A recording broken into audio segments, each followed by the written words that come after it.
my side? Cause I wanna talk about it. Dude, can you keep a secret? Keep a secret. Can you keep a secret? Oh, keep a secret. Can you keep a secret? I wanna trust you. I wanna trust you. So can you keep my secret? You see this road gets tough, gets cold, but still never lose that hope. You got everything it takes and more. You're not alone in this war. Help is on the way every other day. You can lean on my shoulders, cause you are superhuman. You got my trust, and together we can be stronger. So we can talk about it. Yeah, we can talk about it, yeah. So we can talk about it. Talk about it, yeah. Let's talk about it, yeah. I feel lonely deep.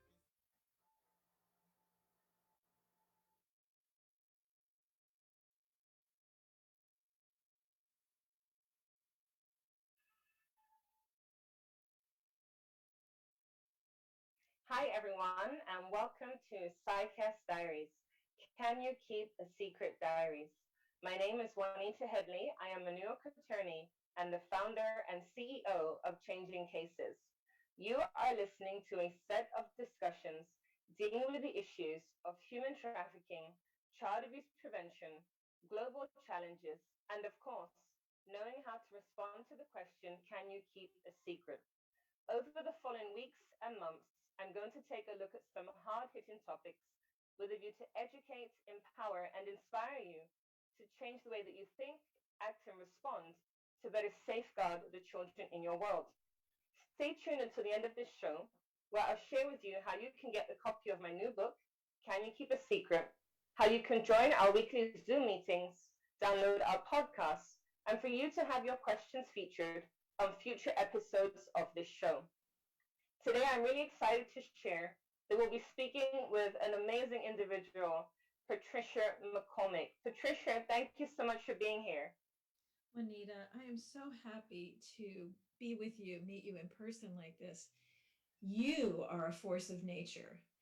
I have watched in awe and admiration everything that you've done to protect children, and you're really a roll up your sleeves kind of person. So I just want to let you know how much I admire you and how happy I am to be here having a discussion about something we both really care about. Thank you so much, and I really appreciate it. And it's actually the first time we've actually physically met. We've spoken on the phone, and we've done Zooms in very dark rooms when I've been screening sold. But it truly is an honor and a privilege. I am like so excited and humbled. I've told everyone about you. I've been screening your movie all around the world, and I'm really, really amazed by the work you've done. Even as I read your bio, I'm like, wow, I didn't know that. And so I trust that those who are listening in will also be as amazed by the amazing accomplishments you've done thus far, and even more what you're going to be doing in the future. I'm going to read your bio, and for those who've been watching me on these programs recently, you will know that I'm using a phone and computer. So I want you guys to show me grace as I'll be reading from the screen. Technical difficulties, but I'll definitely be doing my best. Patricia McCormick is the author of several young adult novels, including Never Fall Down, the true story of a boy who survived the killing fields of Cambodia, and Sold, which I just mentioned, an account of sexual trafficking based on her research in the brothels of Calcutta. She is also the co author of I Am Malala, I think that's how you pronounce it, the story of Nobel Peace Prize winner Malala Yousafzai. She is also a two-time finalist for the National Book Award and splits her time between North Haven and New York, where she volunteers with literacy for incarcerated youth. Is there anything in addition you'd like to add to that or anything I've missed out? And I would really appreciate if you could share with us a little about the book I Am Ma'ala. I can't pronounce that correctly for those who don't know her personal story. Sure, of course. So it is Malala, you were right. And she was a young girl at the age of 10 or 12 in Pakistan advocating for the rights of girls to go to school. And during that period, the Taliban shut down all schooling for girls over the age of 10 and made it a crime. And they would blow up schools, they would execute teachers. And she was incredibly courageous and continued to protest and continued to go to school. And for that, she was shot in a school bus on her way home from school one day. She was shot in the head and miraculously survived. She was then flown to the UK for further medical treatment, and now she's in college. And she's been an advocate for girls' education ever since. And one of the things she really focuses on is schools in refugee camps. I think that many people, and myself included, originally had this notion that a refugee camp was sort of a temporary situation. Many people stay there for years. The average stay is 7 years. And during that time, most of the kids don't get to go to school. So they become illiterate. They become the kinds of people that don't get jobs and can't get good jobs when their refugee status is over.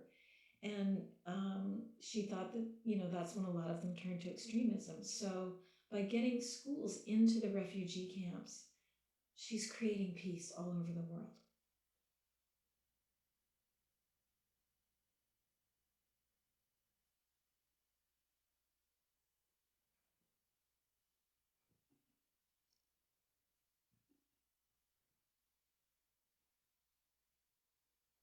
I think she got kicked out. Give her a moment. Sure. Yes, I think that so Juanita, her line got cut. So my kids say I do a lot of talking. I'll just keep talking. Um, so I know that one of the things that Juanita wanted to ask me about was my own growing up, and I grew up in central Pennsylvania in the most bland, the most boring, the most pretty on the outside community. And inside my home was a different story. Um, I had parents who were 90% good parents, but on occasion uh, did some damaging things. My mother could be very violent, very sporadically, in a way that was super confusing. That if it had been a kind of a regular um, corporal punishment with a reason behind it would have made more sense to me. But it seemed to be these kind of out of control rages that made me feel very unsafe in my home. And when I was a little girl, I was sexually molested as well. And so home looked great on the outside, but felt unsafe inside. We didn't want for anything. So that sort of confused me even further. I felt as though there was harm being done in my home, but everything looked okay. And I was constantly being told how lucky I was to have the life I was having. So I let the kind of powerful voices of others override my own sense of what was happening in my world. So I know that Juanita wanted to talk about the ways in which that experience as a child affected me as a writer and as a human being. And I would say that a lot of my interest in writing about and for young adults comes out of the feeling that I had as a young person that people weren't listening, that my story wasn't important, that what I was saying wasn't true. And so as an adult, if I can write stories about kids who are under those kinds of terrible circumstances, it gives comfort to that same kid who's in my shoes 20, 30, 40 years later, knowing that, yes, somebody else had this experience and they can see their way out through the characters in the book. Now, sold, as Juanita knows, came about, um, I think, in part because of my own experiences as a survivor of childhood sexual abuse. And she had asked me, we've talked about this before, about how I became aware of trafficking. And it was through the media. I saw a story in the newspaper about this idea that children were being sold for sexual purposes. And I actually couldn't believe it. I couldn't believe it was happening in our times.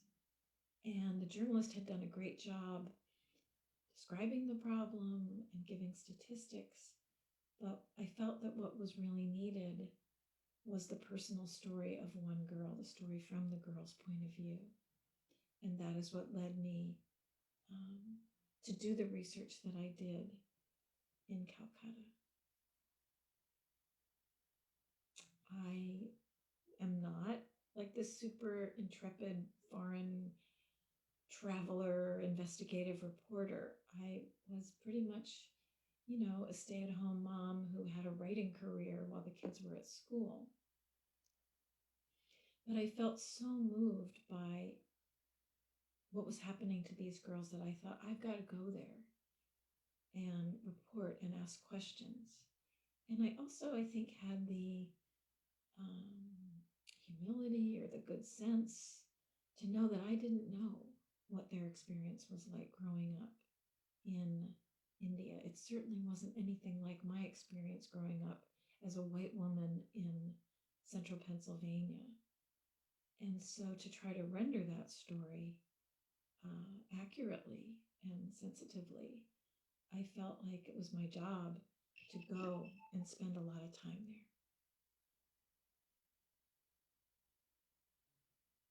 Should I keep on? There's Juanita. Wonderful.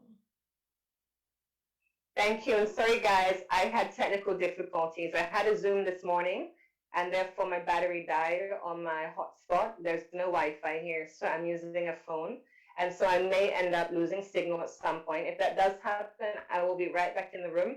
So my apologies. And there was a question I wanted to ask, and I'm hoping you've not yet answered the question, but having read your bio, it speaks about the work you do with the incarcerated youth. I spent a lot of time in the prisons here in St. Vincent and the Grenadines. I've got a real heart for those who are incarcerated. Can you tell us a bit of information about the work you do with the incarcerated youth? Yeah, thank you for asking about that. Although, unfortunately, because of COVID, I haven't been able to go into the juvenile justice facilities like I usually do. A fellow author said, "Oh, you got to come to this juvenile detention facility in the Bronx. They're going to love you." And I was like, "What are you talking about? How are they going to love, a 60-year-old white woman in my little jumper and my, the way I present is very conventional and very traditional, and it looks like I haven't had hardship in my life. And the truth is, I've had a pretty lucky life. But I did go to with him to this facility in the Bronx, and I saw, oh, they're kids. They're lonely kids in isolation. And so I just started going back over and over again, which I think you probably know this, Juanita. It's so important to keep going back. That kids in these situations are often visited by people who want to do something. They appear and they disappear. And these are kids who've had a hard time creating trusting relationships. So when the people and the adults come and go, they don't feel cared for. So I made a commitment to go every week for 6 or 8 or 10 weeks to do a creative writing class, or to come, 2 and 3 weeks in a row to talk to the kids about my books.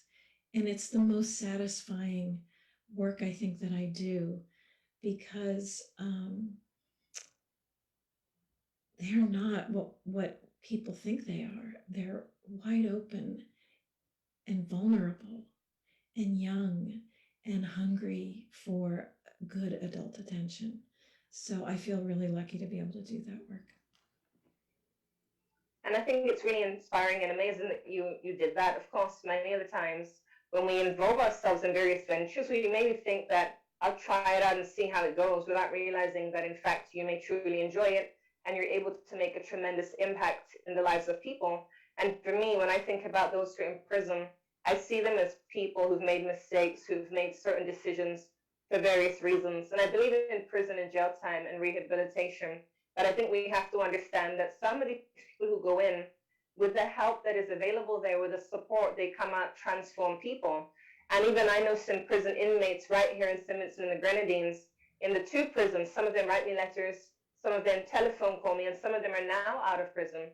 And one of them that I met, in fact, he told me that he is a Christian. He wants to become a missionary. He learned to write in prison, and he has 3 books on his faith in Jesus. And then he also shared with me that he actually has 76 songs that he's written about his faith in Jesus. And then he actually asked if he could sing for me. So I'm there in the prison after giving a presentation on human trafficking and child abuse prevention. And he sings a song. And then after singing, he prays for me. And most people would never expect that kind of experience or that kind of encounter, so positive of an experience, to take place behind the prison walls. And I know for me personally, when I've gone into the prisons and I've shared my message, that the men in the prisons, no matter the crimes that they have committed, my experience, they have all been very respectful, never inappropriate or anything. And I treat them as people. And I remember the first time I went to one of the prisons, and someone actually told me, he works there, he told me that when he observed me, as he was my photographer, that he saw how relaxed and comfortable I was, and he was taken aback by that. And I said, but why would I be afraid? I said, I'm a Christian and God sent me here. I said, I believe I'm here for a purpose. I believe I'm here for such a time as this. But for me, I truly have a heart. And I know of a bakery in New York, Greystone Bakery in Yonkers, where they hire ex-convicts. And I have a real heart for these people. And of course, we know that individuals end up there for various reasons. It's not always that it's their fault, if I can use such a term. Sometimes wrong place, wrong time, wrong friends, the company that you keep. But you did mention vulnerabilities. Can you share with us a little bit about vulnerabilities? And if you've ever in your life, particularly maybe in your childhood, had a time when you felt vulnerable, or when you felt that you're receiving unwanted attention from another person, or even in adulthood, if you've ever had a time of feeling vulnerable or anything along those lines?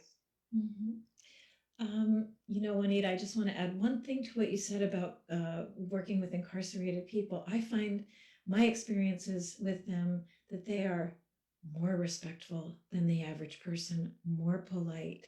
They have a lot invested in wanting to reclaim their dignity and show you the same respect that they want to receive. So I totally agree. Okay, so when I was a child, unfortunately, it was my parish priest who showed me unwanted attention over a long period of time. And I didn't understand what I was supposed to do with that kind of attention. So I kept it to myself, as you surely know. It confused me that a person that I put so much trust in and who was so important to me could take advantage of my, innocence and my admiration for him. Ultimately, I went off to college, and it stopped, and he left the priesthood. And while we never had a reckoning, we never really talked about what happened, I've made my peace with it. That, I was an innocent kid, and I did the best I could under the circumstances. And he was a man who did a bad thing. Was he a bad man through and through? I think not. And like you said, you don't want to be judged by the worst thing that you ever did. I certainly don't want to be judged by the bad things I've done. So it is complicated, especially because so often sexual abuse, especially of children, takes place at the hands of loved ones and family members. And so the challenge, I think, is to separate out the person who did a very damaging and harmful thing from the person who could never imagine that he would do such a thing and is deserving of my understanding. I'm really sad to hear that this has happened to you. And for me, the fact of the matter is that your story, it is not new. There are so many people, male and female, who have been abused, and not necessarily in the church, and not necessarily even in the Catholic faith. And for me, what concerns me is that a lot of people have this sort of idea that in the Catholic Church there is this issue of pedophilia. And that is not the reality. The difference is that we're hearing about it more. But I know victims and survivors of abuse, and they came out of the Pentecostal church, out of other different denominations, and even other religions. And it's simply an individual who is taking advantage of another. They see something, they exploit it. And that comes in various forms and shapes. And I think it's very hard for us to get our heads around that fact, because we look at a person and see them as an individual who has a high status, a person who is respectable. And when we hear such things, unless we know about this, it's a surprise, it's a shock, and quite often when victims and survivors disclose, they're not believed. In your case, when you were going through this experience, did you ever speak out about it? If you did, how easy was it to speak out about it? And was justice ever served in the eyes of the law in relation to your own personal case? I didn't speak out about it at the time because I really didn't recognize it for what it was. And it wasn't violent sexual abuse. It didn't cross a certain kind of line that would make me know exactly that this is something that I should report. It was basically he came to our house once a month for dinner and would try to make out with me in the living room. So, and at the time, we weren't educated about childhood sexual abuse. I just thought he was a lonely and strange man who was doing this out of his loneliness, I guess. So I didn't say anything at the time.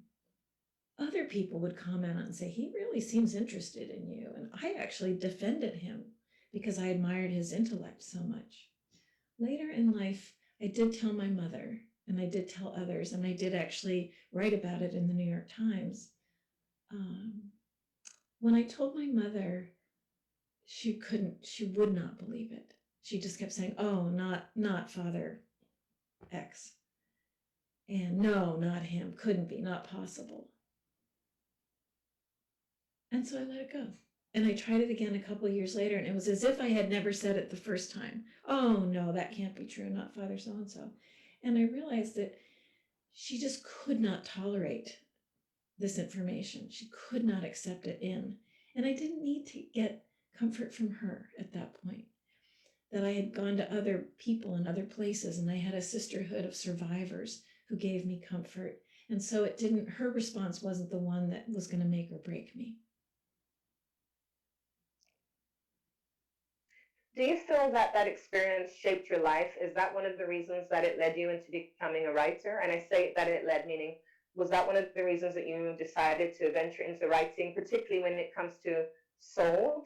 Because I know that sometimes individuals who write, it's often based on personal experience, or maybe they just have a love for the English language. Would you say that at some point in your career path or your decision to pursue writing, did this have anything to do with it at all?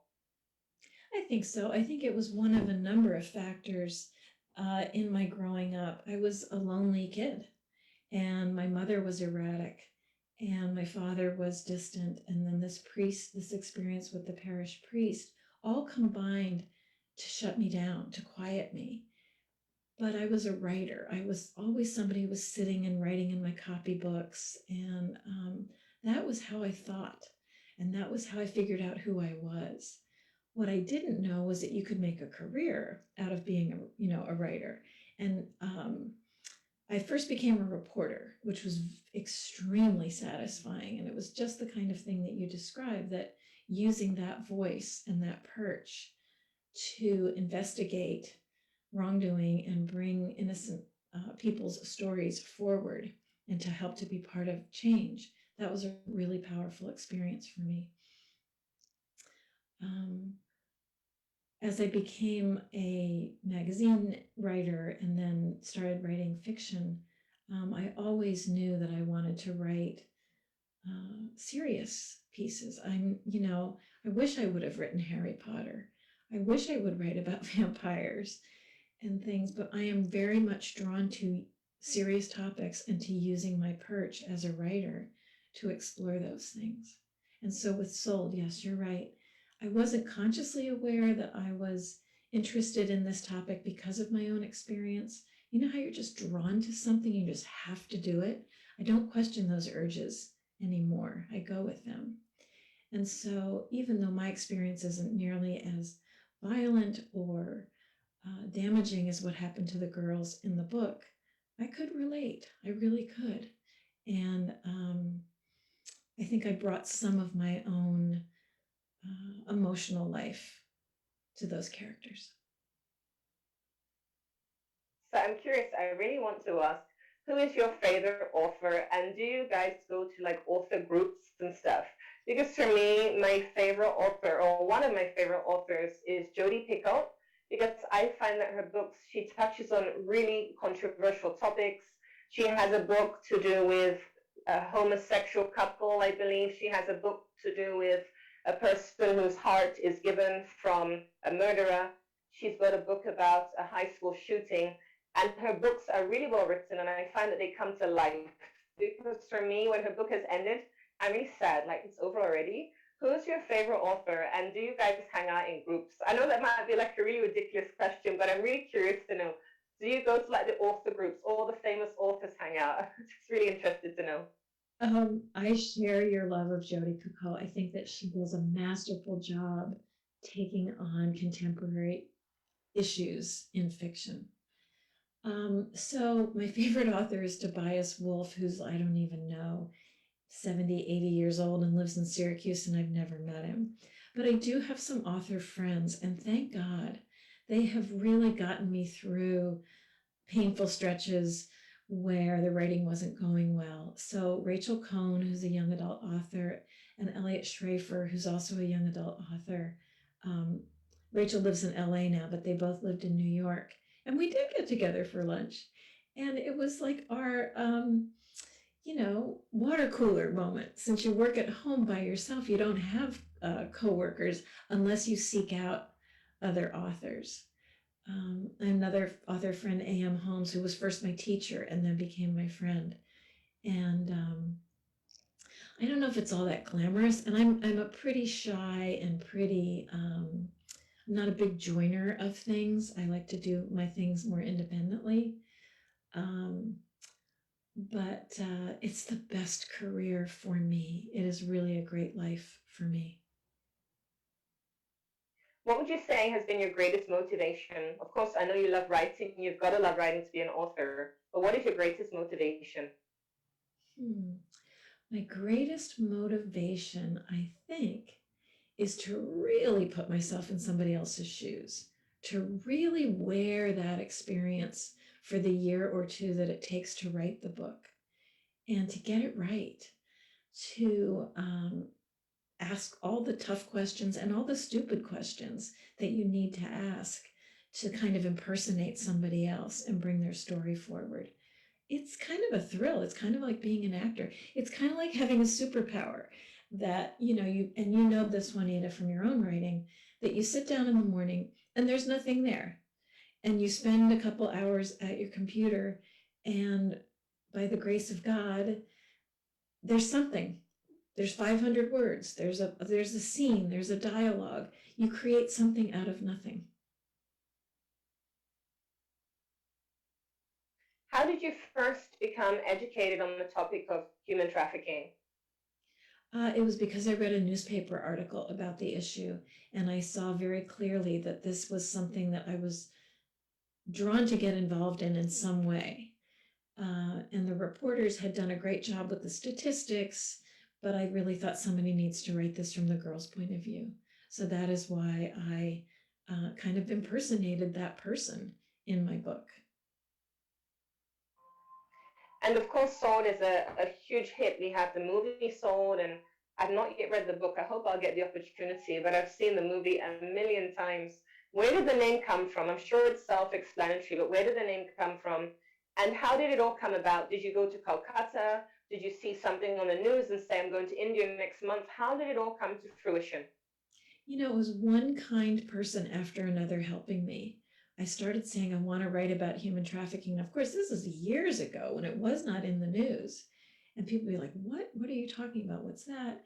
And then they would say, oh, I know somebody who's involved in that. You can talk to her. And then this one, and then this one. And one person after another handed me down the line until I met Ruchira Gupta, who actually runs a couple of shelters in India for girls who've been trafficked.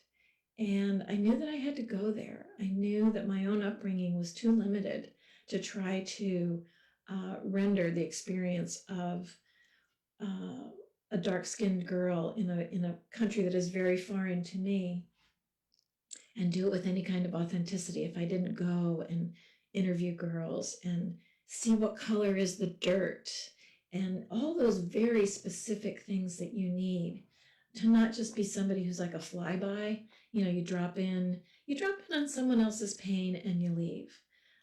That's not ethical in my opinion. So that's why I felt like I needed to go and I needed to stay involved with the cause when it was done. What were some of your highlights when you were in India? What was some of the highs? Because I know that having been to India many times, unfortunately, I found my experience that a lot of Westerners have a very negative view and opinion of India.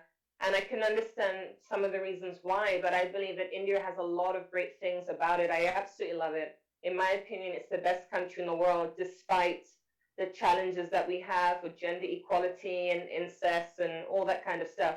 But for you, what would you say were the highlights of your trip? And did you suffer from culture shock, or did you have any major takeaways from being there? Because I know for me, when I went to India the first time and I came back to England, my takeaways were thank God for toilet roll and hot water.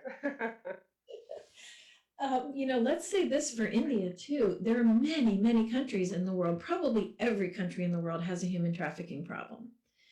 I went to India because they had started work on it, that the educated women of the upper classes were already hard at work in trying to disrupt trafficking. And that's why I could go.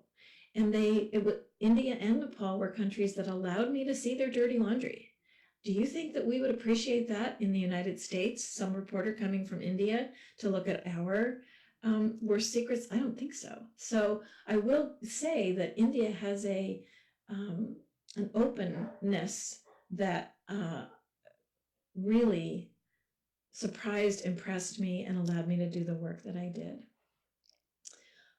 I saw enormous capacity for joy in very simple things in poor families. I saw a joy in music. It didn't matter what song it was.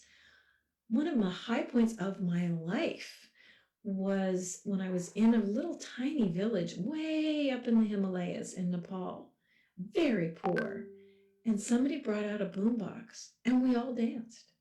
There I was in the top of the world dancing to the Backstreet Boys, okay? Like that just blew my mind. So I felt like I saw many things that were more similar than different. My visit to India, though, was so deeply focused on my research in the brothels that unfortunately I saw a lot of sadness and I saw a lot of cruelty and a lot of ugliness that stayed with me. I think I need another trip that focuses on something else, whether it be the food or the architecture or the history or any of the, many, many fabulous aspects of India. I was looking at a darker corner. And I can understand that completely, because when people often haven't been somewhere and they hear only the negatives, then they have an impression of the country that is not the reality. And in fact, recently I watched a documentary with regards to the hidden shame of Pakistan. I happened to stumble across it on Facebook, and it shares about how young boys who are sometimes orphans or run away from home or run away from their employment where they are labor trafficked or child labor. And they would often be sexually abused by their owners. That's why they left, or they'll be sexually abused by men on the street and many bus drivers.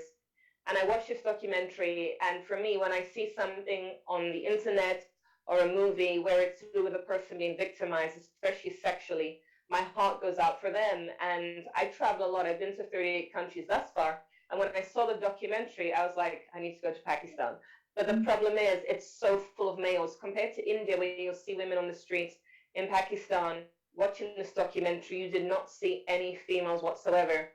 And one of the challenges that I would face if I do eventually go there is the language. Because when I was watching the documentary, of course, there was translation, but for me to really be able to interact with these kids, I've got to be able to find a way. And the best way is to have their language or for them to speak mine. And in India, many of the children I spent time with maybe didn't know a lot of English, a few words, but being able to engage. And like what you shared earlier, for me, I found that often those who are impoverished in India, they have so much joy, or maybe in the Philippines or Thailand, they have very little and they're so happy. They can make themselves entertained. They can play games competitively with a tea bag, with a towel. And so, of course, when you've gone somewhere and done the research on a topic so heavy as this one, then I think it's, of course, useful to go back there and to get to see it in a different light, to have a different sort of stroke on the paintbrush of your experiences with India. And of course, in journalism and in writing, there are highs and lows. What would you say are some of the highs and lows in your work in journalism and then as an author? You know, one of the highs is going to schools and talking to kids who have read the books, and they're so deeply engaged in the stories.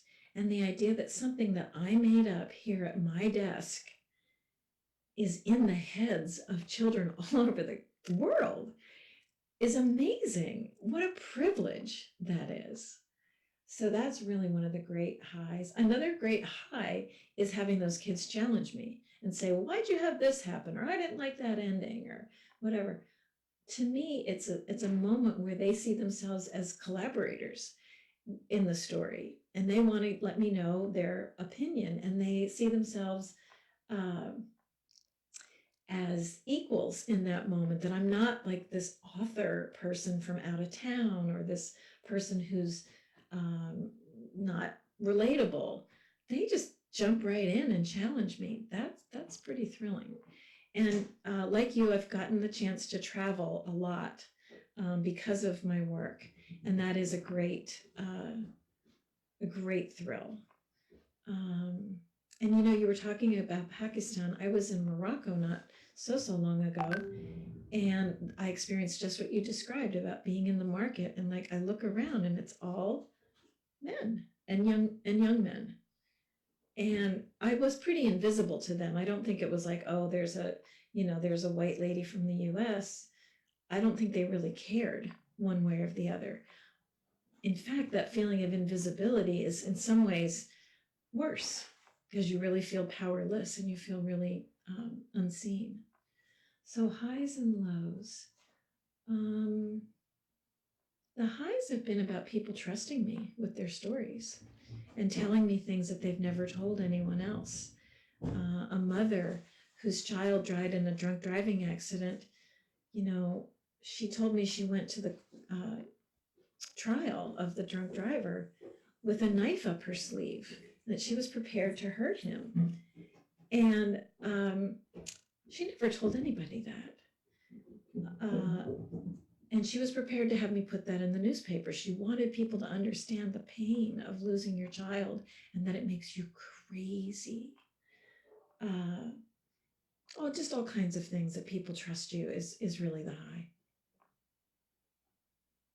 And it's interesting because as you were just sharing that story, the story came to mind of a mother who had twin daughters in the United States, and one of her daughters died in a drink driving accident. The individual who caused the accident went to prison, and as a result of that experience, she would travel around the US and educate women and men and young people about the dangers of drink driving. However, as she was doing this ministry, she felt that something is missing, that there's something wrong. Like what I'm doing, it's not having as great of an impact as it could. And as a result of that feeling that she had, she went back to the courts and she requested that they would allow this individual to be released prematurely, to have early release. And so they released him early. And so now she travels around the United States with this guy. And so she has lost a daughter, but she now has a son. And for me, that was a truly amazing story. In fact, it inspired a young singer. His name is Matthew West, and he wrote a song called Forgiveness. It's a very powerful Christian song. And that is the story that came out from it. But of course, we know that every person who loses a loved one will respond and react differently. But what I think is truly important is forgiveness. That is something that is crucial. It is hard for us to do, even with your own story of being exploited, abused by this priest, and even for myself with my stepfather, who abused me sexually from the ages of 4 to 10. For me, I was groomed. And so therefore, when people ask if I've forgiven him, I don't have an answer to the question because he was my best friend. And unfortunately, in the eyes of the law, justice was never served. But as a Christian, I believe that justice will be served. And even those of us who maybe don't have faith or our faith is shaky, we may believe in something called karma, or you reap what you sow. But I think forgiveness is truly important. And beyond that, allowing us to be able to speak and share our stories. Because I feel that when a person can tell me, I've been in your shoes. You spoke about being in a person's shoes. When you've been in my shoes and you've come out stronger, then you're an inspiration to me. And then I know I too can get through this. I can overcome whatever I'm going through. Now, of course, when I consider the work that you do and the stories that you hear, I'm sure that there are stories that impact you. Has there been any one story that has truly impacted you, one that you would never forget, that's in your memory, or a victim survivor you met and just that experience of seeing them in the flesh that maybe even traumatized you? Because sometimes when we are exposed to this, we become either desensitized or triggered or, God forbid, traumatized. That's a really great question, because as the interviewer, you have to create a safe space for the story to be told, and you are then the repository of that story, and you have to hold it carefully. And also, I think to be a good writer, interviewer, you have to be affected by the story. If you put down a shield between you and the other person, to try to protect yourself from feelings you don't want to have, you're not going to get the story that you want, and you're cheating yourself of that kind of empathy. You're cheating the other person too of the kind of solace and comfort that they get. You also then have to take care of yourself, not to get too dark and not to be too deeply influenced by these stories of sadness. So I really make a big effort to bring joy and silliness into my life as a kind of a counterbalance to the stories that I hear. One that affected me very much, I was in Cambodia doing a story about a boy who survived the genocide there by playing music. And I was interviewing a friend of his who by now is a grown man. They're all grown men. And he was jolly and funny and was always giving me lots of food.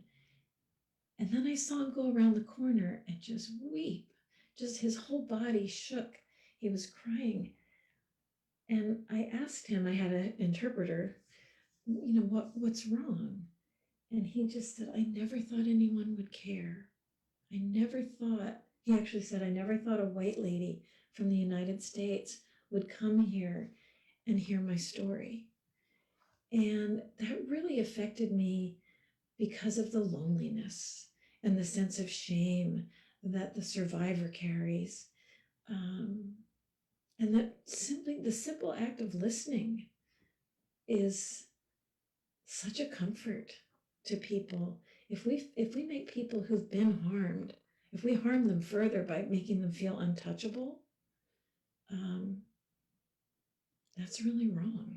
And the solution is so simple, which is to ask about their past. If people don't want to talk about it, they won't. But when we do that to veterans and we say, we kind of like, oh, I'm not going to ask you about the war, it's kind of making them feel as though what they've been through is so awful, too awful for the rest of us.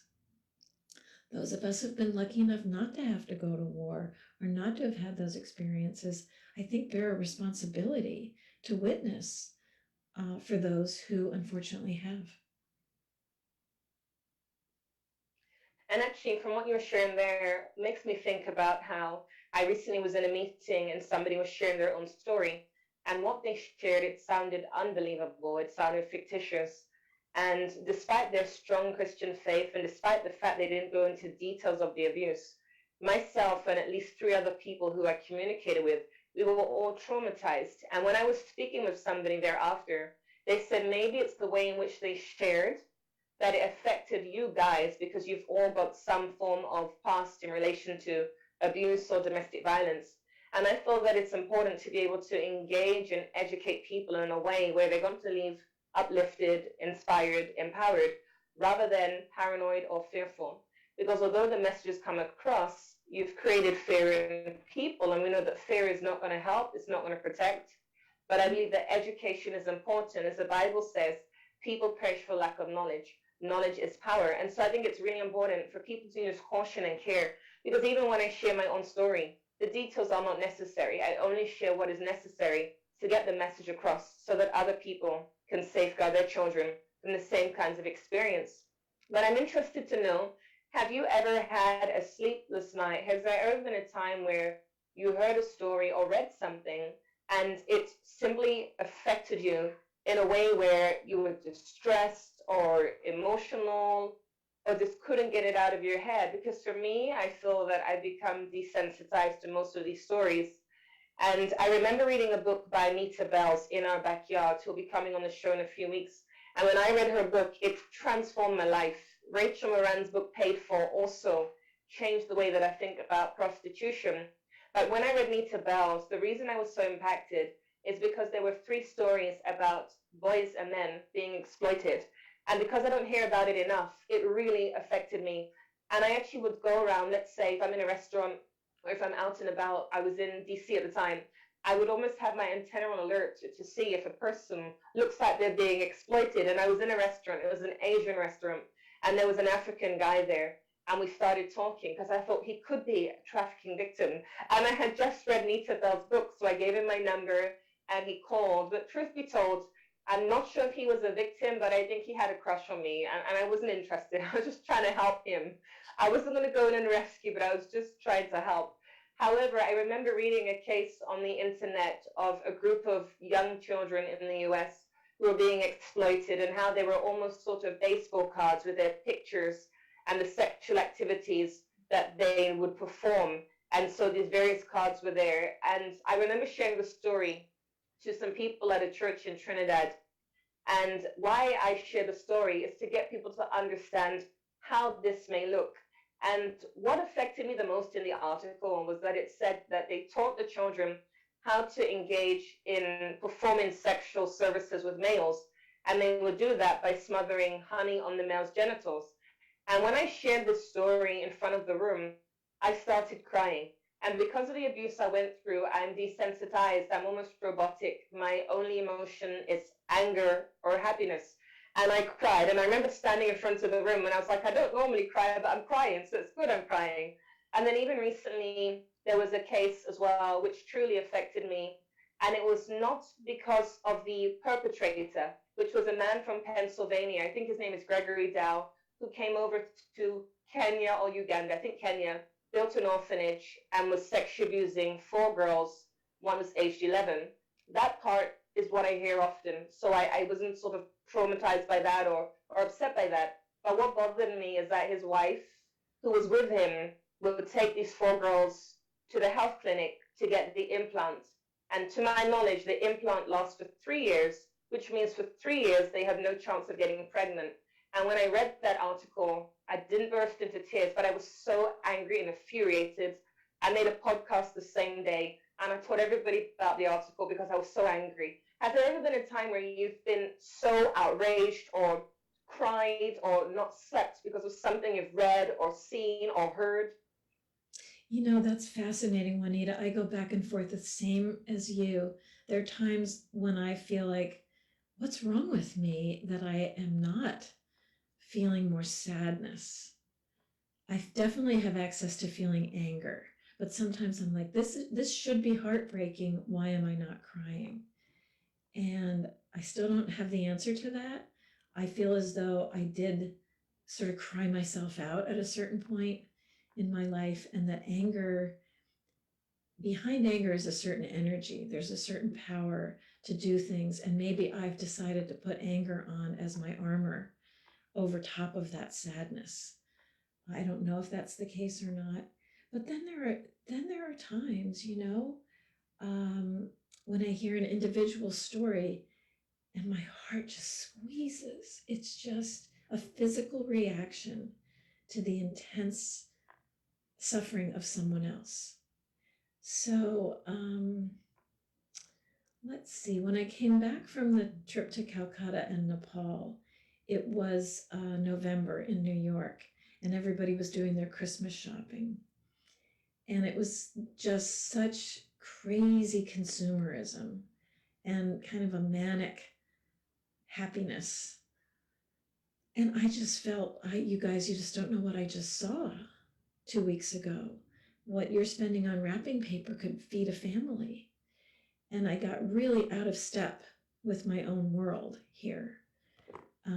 And I felt really depressed. It wasn't until I started writing the book that the depression lifted. And I think that that's the difference, that sense of, okay, I'm doing something. I'm not just holding this sadness. I'm not just sitting with this trauma. I am doing what I can do as a writer to make things better. And that changes things for me. And actually, that reminds me of an experience I had also in the US.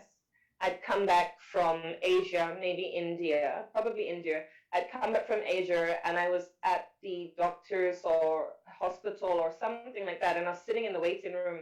And I remember seeing a guy who had a box in front of him. And he opened the box very lovingly. He opened the lid of the box and he looked inside. And it was a pair of sneakers. And they were very expensive sneakers. And he looked at those sneakers, and I really judged him because I knew that those sneakers could do a huge difference for people in Asia, meaning those sneakers, the money spent, could pay for this or for that. And there's an individual, his name is Ravi Zacharias, and unfortunately, new information has come out that he has been sexually abusing women for years. He had an issue with his back, and so he's been sexually abusing women. He died last year. And I remember before we all heard about all this kind of stuff, reading one of his books, and in there he talked about how, as he's originally from India, before he had sort of married his wife, I think before he'd married his wife, he was living in Canada, and that he did not buy a hamburger from McDonald's because he was working out that that money could be used for this purpose in India. And it's about understanding that the cultures are different. So there's nothing wrong with buying a hamburger. There's nothing wrong with enjoying life. And sometimes when you've come from extreme poverty and you see how far that $5 could go, then it changes your mindset. And for me, I was judging that guy, but he's just a guy buying sneakers. There's nothing wrong with buying sneakers. It's his money. We have free will to do as we choose, and we're all accountable for our actions. But I totally get how it is when a person has never been there, has never seen. They maybe don't value, like I don't waste food. Back in the day, if food had mold, I would of course throw it away. But over the last 9 years, traveling around, living like a disciple almost, not having a paid job and sleeping on floors and skipping meals to spread my message of empowerment, I now cut off the mold. So I've had to adjust because when you don't have a paid job, you learn to adjust. But when a person hasn't left their culture, they've not experienced new things, they're not going to understand or relate to what we have seen and experienced. And so when we consider that, I wonder, with regards to your book sold, what impact did your book have when it came out? And did you experience any resistance in that book? Surprisingly, no, I did not encounter, unless I don't know about it. Sometimes that's what happens to an author. A book is censored or librarians don't buy it. And of course, you never know about it. If a parent goes in and says, Mike, I don't want my kids reading this book, you hear about it. But if somebody makes a quiet decision just not to even bring it into the school, that's a very pernicious form of censorship. But I felt very lucky. The book got a lot of positive attention. I think in part because the language that I used in the book, even though it's about a brutal topic, the language is beautiful. And the worst of it, the violence, is depicted from the point of view of the 13-year-old girl. And so therefore, it's more about her feelings of bewilderment. It's not R-rated or X-rated. It's about the confusion and the shame and the pain of her experience. And so I tried to stay in that emotional space rather than make it something that a parent would object to and say, I don't want my child reading this. And I also feel fortunate that the Christian community embraced the book.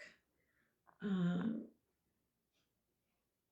that, I think, made a big difference. I think that made teachers and librarians feel safer bringing the book into their schools. I watched Soul the movie. How did it come into being? How did that move from being a book to being a movie? It took 6 years, and it was an incredible uphill battle by the filmmakers.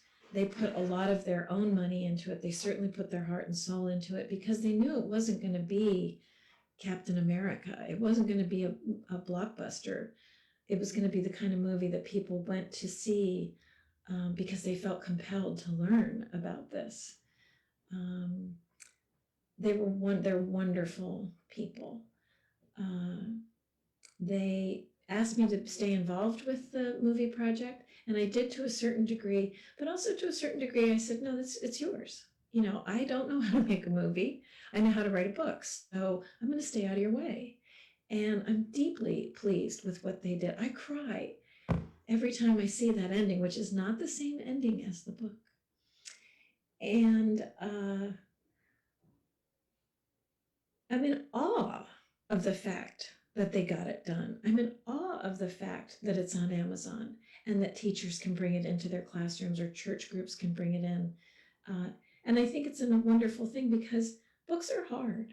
Books require a big commitment of your time and your attention. And if the going gets tough, you can put it down.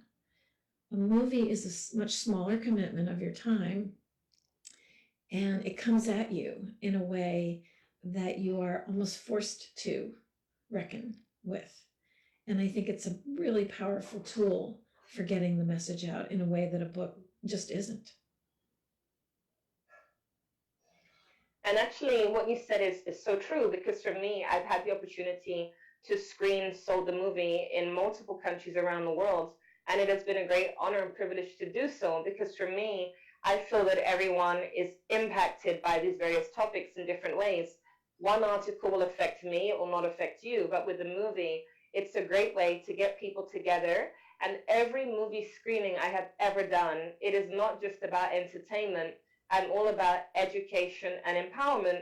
And so we always have a discussion or we have a panel. And that's what I love about it. And because it is done in a movie format more than a documentary, it really engages the audience. I've had children come up to me and tell me how they love the movie. I've showed it in schools, at presentations before professionals. So I think it's an amazing thing they've done. And I definitely think it's a brilliant tool that is being used to really bring this issue to the forefront. So I think that is absolutely fantastic. I'm going to have a look at my next question because I forgot it. I'm so engaged by all you're saying. I'm not remembering the questions that I had. Well, now I remember. I'll talk for yes, please go ahead. While you look, it's really wonderful that you have a panel afterward because people do need to talk. You can't just see that movie and walk out and go get a hamburger. You need to decompress, and you need to kind of figure out, what are you going to do? I remember the question now. And that's the thing too as well, because by having that discussion, people don't just leave with questions that are unanswered. It really makes it real. I've had people walk out in the middle of the movie because of how well the movie was filmed and shot. And I've had the opportunity to meet Jeffrey Brown and James Charles, David Arquette, and even Lakshmi. That's the character name. In fact, Jeffrey Brown will be on our show in a few weeks. And when I met them, I was starstruck because it's like I've been showing you a movie around the world. I'm getting to meet you. I even met Jeffrey Brown in England as well. But I think it's really phenomenal what they've done because there are many great informational tools available in the sense of video imagery. But I've found one of the commonalities is that they tend to be documentaries. And documentaries don't work for every single person. But this movie truly does. The question that I forgot, but I now remember, I've got so many here on my phone that I forgot. The question is, what advice do you have for a fellow author who wants to deal with this kind of topic? What would you say to them? Like even myself, I definitely want to write another book and I want to co-write that book. I'm not sure who with, but I want to co-write the book and bring this issue back to the forefront. But what advice would you have to fellow authors? I think I would say really do your homework, because especially if you as an author are going into a culture that is not your own, to be sure to be respectful of that culture, you've got to really spend some time and ask a lot of questions and then take your work back and say, is this right? Did I get it right? So I think having the humility to say that you don't know what you don't know is one thing. I think to fortify yourself with something strong, whether it's your faith or your family or your commitment to social justice. If you're going to jump into that dark abyss, you want to tie yourself to something very sturdy up top so that you can climb back out again. What are some of the forces that allows human trafficking to continue and to persist in India in your experience? I think two things: poverty and male supremacy. People don't want to sell their kids. They do it because they're poor. They do it because girls are seen as a commodity, because men are the ones who are, valued and listened to. But girls are actually, very valuable in terms of all the work that they do in a home. They're very undervalued. But those are the twin things. Oh, I guess I'd say the third thing in any culture is poverty, an imbalance of power in the genders, and secrecy. If no one's looking, it can happen. If somebody is attuned to what's going on and has the guts to say something, that'll stop it. Do you believe in child prostitution, and do you believe that prostitution is a job or the oldest profession in the book? Because even just 2 days ago, I did a presentation with individuals and people were using terms like sex work, and for me, I strongly don't believe that. As I mentioned, Rachel Moran's book Paid For really transformed my life. As a born-again Christian, I've never believed prostitution was a job, but Rachel Moran's book is so well written and it goes into such vivid detail that I would never believe it's a job. But do you consider it is a job, and do you believe in this so-called child prostitution? The words child and prostitution should never be in the same sentence, let alone be considered a thing. I feel that way about school shootings too. The word school and shooting should not be in the same sentence, but that's a different topic. I don't know. I don't think prostitution is a job. I certainly don't think it's a job of choice. No one as a child says, you know what I'm going to be when I grow up? I'm going to be a prostitute. So I think it's a job of desperation. And I think people, to give themselves a certain amount of pride and dignity and autonomy and control, call it a job. But the violence, the risk that you take, and the strangeness, to me at least, of constant physical intimacy with strangers, I think that would just be so soul-killing. Yes, there are jobs that are hard, and people say that they're soul-crushing.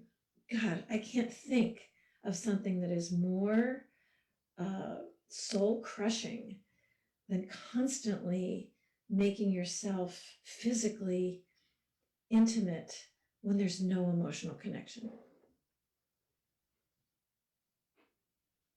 And yeah, what you're saying makes sense, and I do agree with you. And Of course, there are debates on both sides of the fence, but for me, I've heard of survival sex. That's when a person has no other choice. And I believe that prostitution, if the person is over the age of 18, it's often because of a lack of choice or a lack of the ability to provide for their family, to provide for their home, in other words, paying rent and these sorts of expenses. I want to ask though, again, forgot the next question. I'm so engaged in what you're saying, I keep forgetting my questions. What do you believe is an effective punishment for perpetrators of human trafficking? Do you think naming and shaming is the way about it? And what about the death penalty? Gosh, I don't believe in the death penalty, full stop. Naming and shaming, gosh, I do believe that there should be really strict punishment for people who steal the liberty of others, steal the childhood of children. Shaming doesn't ever change anybody in a positive way. So I don't, and I know that it's probably controversial to say that, but I don't believe in shaming somebody.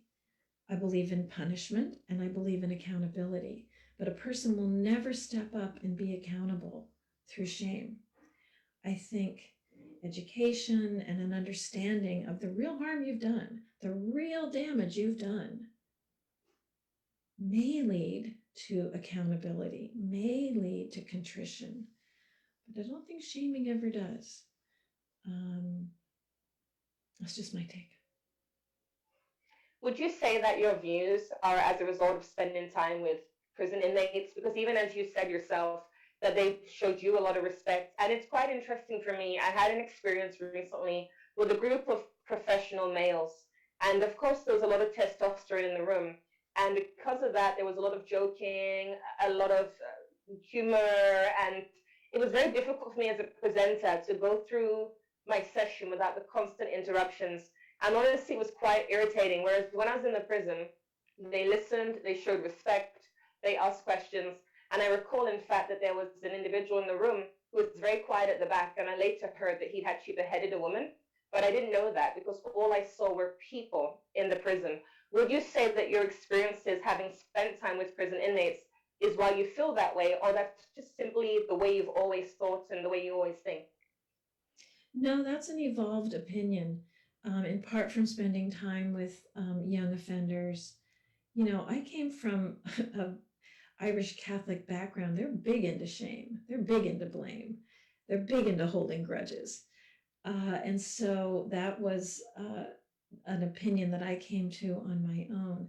I think it also came from the understanding of restorative justice, that true justice is about accountability, and that a person, if you make it so impossible for a person to say, yes, I did do that, if you shame them so constantly, they're never going to step up and say, yes, I am accountable and I am sorry and I want to make it right. What advice do you have for somebody who's listening in today who has been a victim of abuse or exploitation? To understand that you're not alone, that this is a sisterhood and a brotherhood that nobody would want to be part of, but that we are all, many, many, many of us, part of. I hope that you don't do what I did, which was to take on the shame, to carry what really belonged to the person, the perpetrator, the person whose behavior was harmful. I carried that, and I think I still do, to tell you the truth, in a very heavy way. That doesn't belong to you.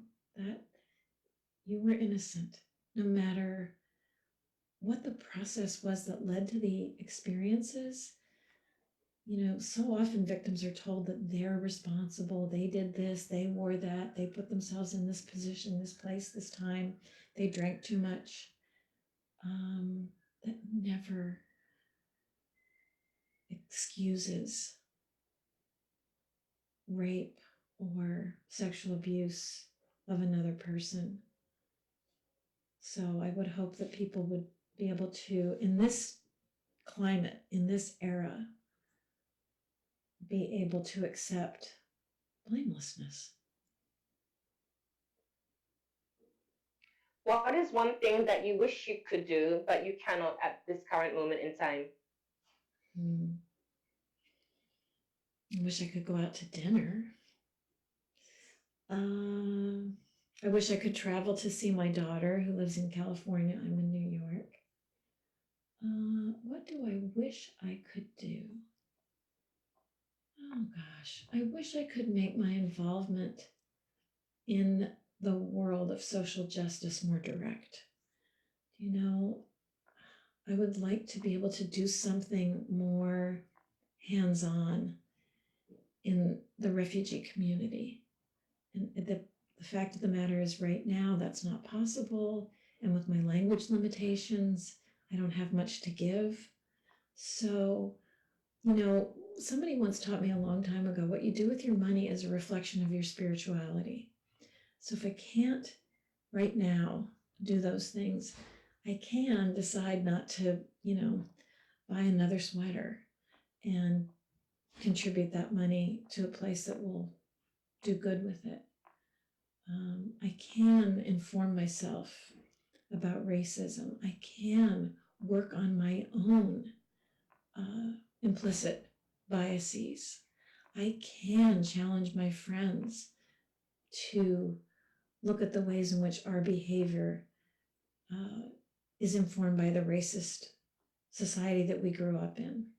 So I wish I could do more person to person, face to face, but right now I guess that's not really possible. And actually, as you're speaking there, it makes me think about the Indonesian video that I saw on Facebook. And it's of these men who go up and down the Java mountain carrying sulfur.